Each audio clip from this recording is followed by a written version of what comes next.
Les 46 soldats ivoiriens ont regagné Abidjan depuis le samedi soir. C'est la fin de 6 mois de détention au Mali. Le chef d'état-major général des armées s'est rendu en terre malienne pour mission de les ramener en Côte d'Ivoire. De Bamako à Abidjan, en passant par Lomé, la capitale togolaise, Abou Sanogo nous fait vivre l'ambiance qui a prévalu tout au long du trajet.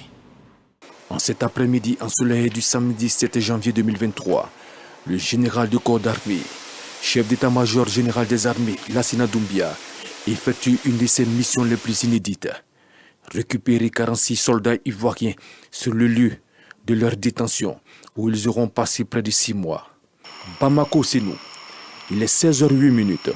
Un comité d'accueil attend le chef d'état-major général des armées, l'ambassadeur du Côte d'Ivoire au Mali, le chef d'état-major des forces armées maliennes, l'attaché de défense et des Ivoiriens de l'ambassade. Un court briefing avec la partie malienne sur ce qui a été prévu pour leur retour. Les 46 soldats débarquent des autocars et se dirigent vers l'un des 2 avions. Ils récitent une prière. La dernière, en terre malienne, et embarquent. Le chef d'état-major général des armées et ses autres retournent à la coupée de l'avion. Photo souvenir pour l'histoire et les 2 aéronefs ivoiriens prennent les airs. Le Casa de 46 vers Lomé et l'Antonov vers Abidjan avec les bagages des ex-détenus. Fin du chapitre du séjour malien de ces militaires. À bord, le chef d'état-major général des armées a son premier échange avec les soldats. Il sera surtout question du programme de la journée et des dispositions prises à leur atterrissage à Abidjan. On va dire merci au président Faure et puis après, on va rentrer chez nous. Le président sera à l'aéroport à Abidjan. Voilà, pour vous accueillir. Il tient lui-même à être là-bas, à être à l'aéroport pour vous accueillir, donc avec vos familles, etc. Ensuite, on va aller à l'état-major, vous allez récupérer vos affaires, parce que l'Antonov, lui, va aller directement à Abidjan. Aéroport de Lomé. Il est 19h40. Au pied de l'avion, les ministres d'État Kandia Kamara, Téné Birema Ouattara et le ministre directeur du cabinet Fidel Sarasoro. Robert Dussey, ministre togolais des Affaires étrangères et le coordonnateur national du renseignement. Émotion de l'instant. Tout le monde est soulagé. Les autorités politiques en premier. Puis, tout le groupe se dirige à la résidence du président togolais. Ils seront félicités et encouragés par le président Faure Gnassingbé. Les soldats ont enfin droit à leur premier menu non malien depuis leur mise en liberté.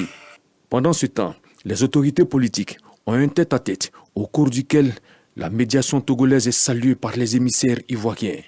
Le ministre d'État, ministre de la Défense Téné Birema Ouattara, transmet la reconnaissance du chef de l'État ivoirien Alassane Ouattara. Le président Ouattara nous a demandé de venir remercier le président Faure pour l'action qu'il a menée pour que nous arrivions aujourd'hui à la libération des 46 soldats.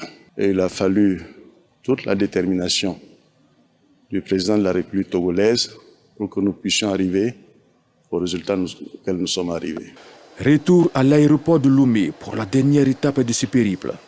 Le Casa décolle en premier, temps de vol 1h37. À 20 minutes de l'atterrissage en Côte d'Ivoire, les dernières consignes sont réitérées par le chef d'état-major général des armées. Donc quand vous allez arriver là, ça se voit que les familles vont venir vers vous. Et le président va attendre un moment pour vous permettre de vraiment embrasser vos femmes et vos enfants. 23h48, aéroport international Félix Houphouët-Boigny. Le colonel Anouma Constant fait ouvrir la porte du Casa CN 295. Dans l'entrebâillement se dresse la silhouette du général du corps d'armée Lassina Doumbia, chef d'état-major général des armées. Un fanion aux couleurs nationales en main. Son vis-à-vis, le chef suprême des armées, le président de la République Alassane Ouattara.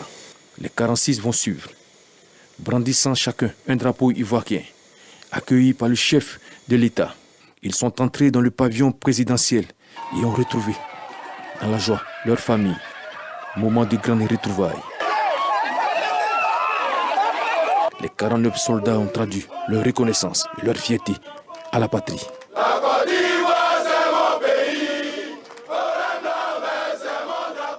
et l'annonce de la grâce présidentielle accordée aux 49 soldats et leur retour d'ailleurs qu'on vient de voir tout à l'heure était célébré à Korogo. La population et les militants du RHDP ont exprimé leur joie. Ils se sont rassemblés au domicile du ministre de la Communication, Siekwasi Didier Nguessan. À peine la libération des 46 soldats ivoiriens détenus au Mali annoncée, les militants et sympathisants du RHDP de Korogo se sont réunis pour célébrer l'événement. Et c'est le domicile du ministre Amadou Koulibaly, secrétaire départemental de Korogo 2, qui abrite la rencontre. Diplomatie, patience et leadership, le triptyque qui aura permis au président Alassane Ouattara de parvenir à un dénouement heureux de la crise ivoiro-malienne. Je pense que c'est cette passage qui nous a amené à la libération de ces soldats. Félicitations au président de la République, son Excellence Alassane Ouattara. Nous lui disons merci pour sa patience par rapport aux pays voisins, pour tout acte qu'ils ont posé, toutes les rumeurs qui ont été coulées, ni mot, il est resté dans le silence et Dieu aujourd'hui a fait grâce. Aujourd'hui, il a ses soldats en main. Ça nous va droit au cœur. Tout en saluant le leadership du président de la République, le ministre Amadou Koulibaly invite les militants du RHDP du Poro à toujours lui faire confiance. Chaque fois qu'on nous a dit, le président a dit, on s'est aligné parce qu'on a confiance. Et c'est à cette même confiance que je vais vous appeler. Et comme on a confiance en lui, on doit pouvoir se donner la main pour être un bouclier autour de lui. Nous avons toujours été son bouclier, continuons d'être son bouclier pour lui permettre de continuer à faire ce qu'il fait si bien, développer notre pays. C'est à peu près 6 mois que les soldats ivoiriens auront passé en détention avant de regagner Abidjan le samedi 7 janvier dernier. Autre chose dans l'actualité, la ministre